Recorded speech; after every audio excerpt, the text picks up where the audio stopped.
ایران نے امریکی بحری جہازوں کو ابنائے ہرمز میں داخل ہونے سے روک دیا۔ ایرانی فوج کا کہنا ہے سخت وارننگ دے کر امریکی جہازوں کو پیچھے ہٹنے پر مجبور کیا۔ ایرانی میڈیا کے مطابق ابنائے ہرمز کے قریب امریکی جنگی جہاز پر 2 میزائل داغے گئے۔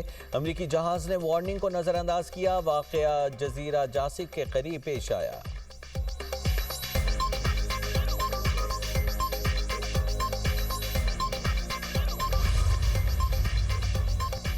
امریکہ نے ضبط کیے گئے ایرانی جہاز کو پاکستان منتقل کر دیا۔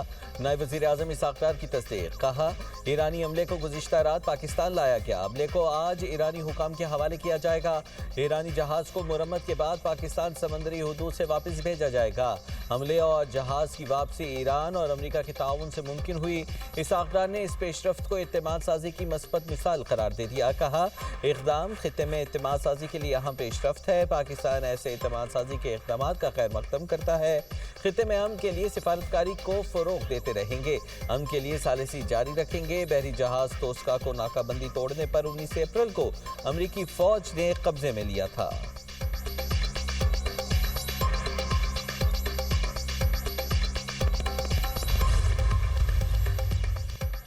ابنائے ہرمز میں پھنسے جہازوں کو نکالنے کی کوشش کریں گے۔ پروجیکٹ فریڈم کا آج سے آغاز ہوگا۔ امریکی صدر ڈونلڈ ٹرمپ کا کہنا ہے غیر جانبدار ممالک کے جہازوں کو محفوظ راستہ فراہم کریں گے۔ یہ اقدام انسانی ہمدردی کا اظہار ہے۔ جو ممالک اس تنازع میں ملوث نہیں انہوں نے ہم سے مدد مانگی۔ کئی جہازوں کا عملہ خوراک اور ضروری سامان کی کمی کا شکار ہے۔ کسی بھی قسم کی رکاوٹ ڈالی گئی تو سخت جواب دیں گے۔ ابنائے ہرمز سے آزادانہ نقل و حرکت کا مقصد ان کمپنیوں اور ممالک کو ریلیف دینا ہے جنہوں نے غلط کام نہیں کیا۔ امریکہ ایران کے ساتھ بہت مثبت بات چیت کر رہا ہے۔ ایران سے بات چیت کا یہ عمل سب کے لیے انتہائی مثبت ثابت ہو سکتا ہے۔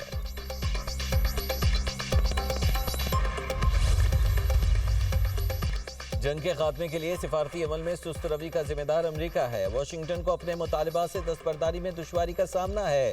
ترجمان ایرانی وزارت خارجہ اسماعیل بقائی کا بیان۔ کہا ایران اس وقت صرف جنگ کے خاتمے پر بات کر رہا ہے، کوئی اور معاملہ زیر بحث نہیں۔ ماضی میں امریکہ نے مذاکرات کے دوران براہ راست جارحیت کی۔ یہ رویہ واضح طور پر سفارتکاری کے خلاف ہے۔ کسی رکن کا اوپیک سے منفی رد عمل کے تحت نکلنا کسی کے مفاد میں نہیں۔ IAEA کے director general Rafael Grossi Iran کے خلاف غلط الزامات دہرا رہے ہیں۔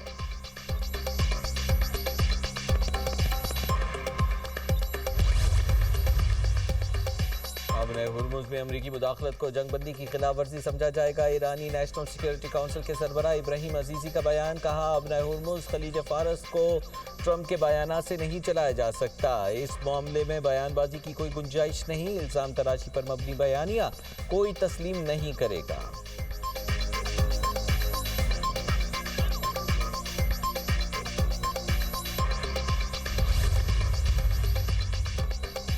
ابنائے ہرمز میں بحری آمد و رفت ایرانی افواج کی نگرانی میں ہوگی۔ تمام تجارتی جہاز اور آئل ٹینکرز ہم سے رابطے کے بغیر نقل و حمل سے گریز کریں۔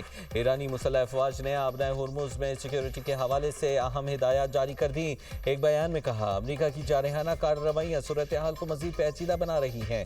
ابنائے ہرمز کی سیکیورٹی کو مکمل طور پر کنٹرول کر رہے ہیں۔ امریکی بحریہ کا ابنائے ہرمز کے قریب آنا اور داخلہ ناقابل قبول ہوگا۔ کسی بھی سطح کے خطرے کا سخت جواب دیا جائے گا۔ امریکی اقدامات سے خلیج میں جہازوں کی سلامتی خطرے میں پڑ سکتی ہے۔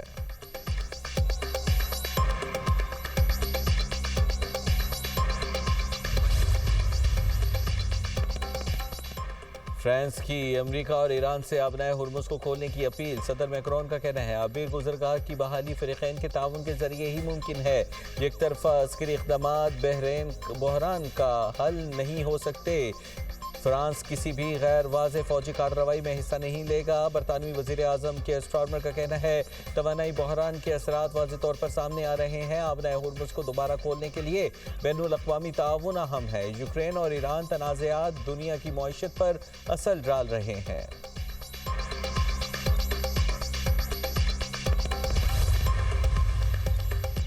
نئے وزیر اعظم اسحاق ڈار کی ایرانی وزیر خارجہ عباس اراغچی سے ٹیلی فونک گفتگو. دونوں رہنماؤں نے خطے میں امن کے لیے پاکستان کی سفارتی کوششوں پر بات کی.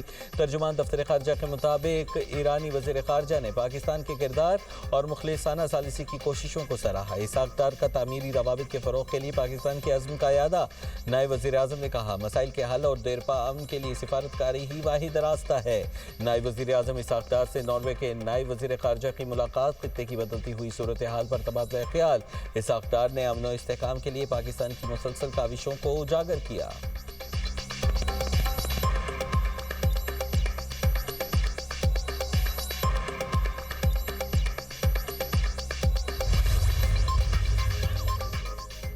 مارکہ حق پاکستان کی تاریخ کا سنہری باب ہے. افواج پاکستان نے میدان جنگ میں دشمن کو عبرتناک شکست دی. چیئرمین پیپلز پارٹی بلاول بھٹو زرداری کا مارکہ حق کی مناسبت سے منعقدہ تقریب سے خطاب. کہا پاکستانی قوم نے مثالی اتحاد، جذبے اور عزم کا مظاہرہ کیا. ہر پاکستانی نے اپنا کردار بخوبی نبھایا. سفارتکاروں نے سفارتی محاذ پر دشمن کا بھرپور مقابلہ کیا. ہم نے دنیا کو بتایا پاکستانی قوم جھکنے والی نہیں. پاکستان اپنی سالمیت پر کوئی سمجھوتا نہیں کرے گا.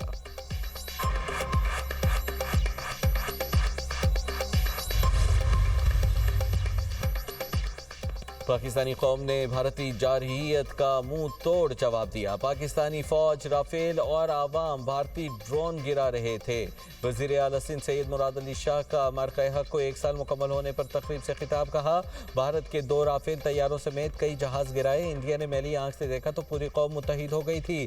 بھارت کو اندازہ ہو گیا تھا یہ متحد ہے، انہیں شکست نہیں دی جا سکتی.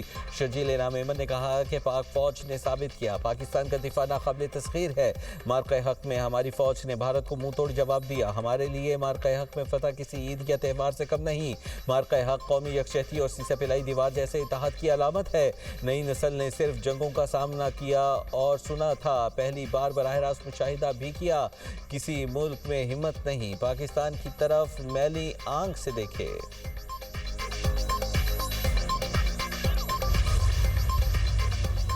پنجاب میں 27 نئے سہولت بازاروں کی تکمیل کے لیے جولائی کا ہدف مقرر. صوبے کے مختلف اضلاع میں 13 سہولت آن دی گو بازار قائم ہوں گے. نئے سہولت بازار بننے سے سالانہ 9 کروڑ سے زائد شہری مستفید ہو سکیں گے. اوپن مارکیٹ سے 40% اور ڈی سی ریٹ سے 18% کم نرخ پر سبزیاں اور پھل دستیاب ہوں گے.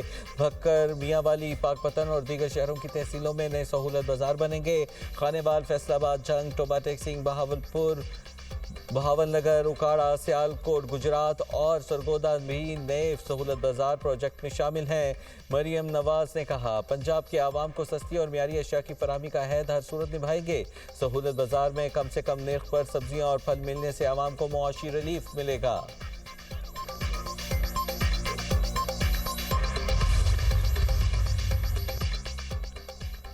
اور لاہور ہائی کورٹ میں میشا شفیع کے سیشن عدالت کے 50 لاکھ ہرجانے کے فیصلے کے خلاف اپیل پر سماعت. عدالت نے میشا شفیع کو 50 لاکھ ہرجانے کا فیصلہ مشروط طور پر معطل کر دیا. میشا شفیع کو جرمانے کی آدھی رقم 25 لاکھ روپے کیش بطور گارنٹی جمع کرانے کا حکم. عدالت نے میشا شفیع کی اپیل پر علی ظفر کو نوٹس جاری کر دیا.